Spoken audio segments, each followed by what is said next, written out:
Hi,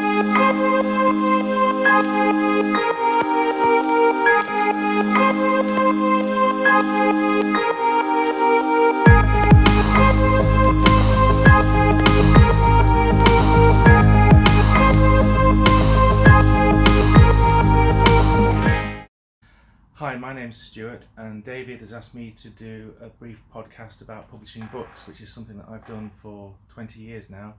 Started back in the year 2000 approximately, and I've now written or edited a total of 9 books in various editions, all with the same publisher, which is Elsevier Publishers in Oxford. The reason I enjoy writing books is that 99% of my teaching is with undergraduate students. I'm not particularly a researcher, although I did get my doctorate in 2010 in rheumatology.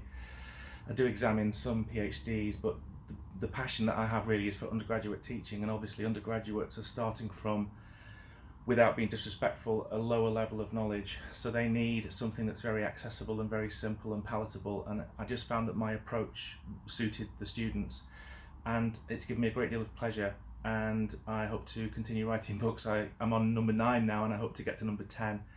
The reason I got to know David is because David's contributed a chapter to a book which I've recently co-edited with Johnny Wilson, which is a very large book on sports injuries and sports physiology.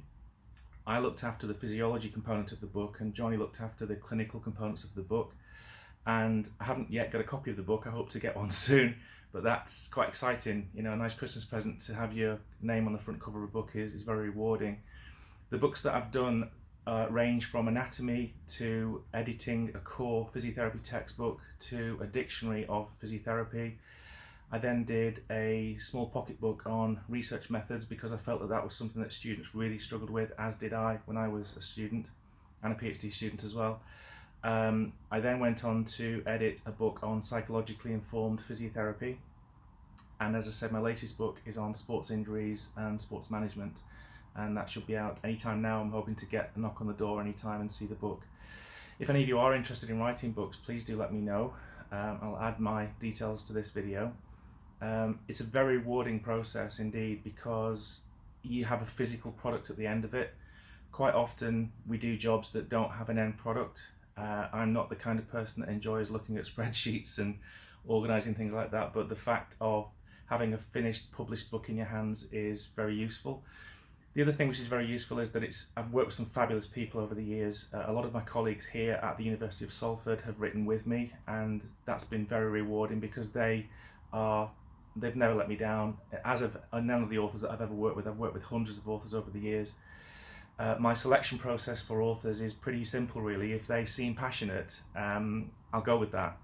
I think you need passion to write a book, and if you have passion, that comes across in the written word, and that's always been my kind of mantra, and that seems to work for me.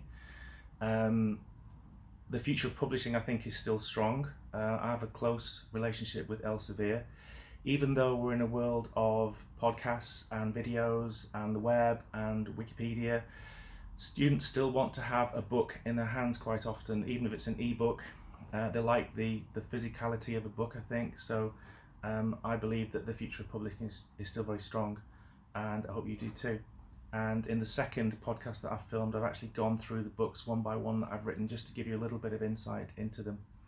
And thank you, David, for asking me to do this podcast, and I hope to do many more for you. Stay safe in these difficult times, and Merry Christmas.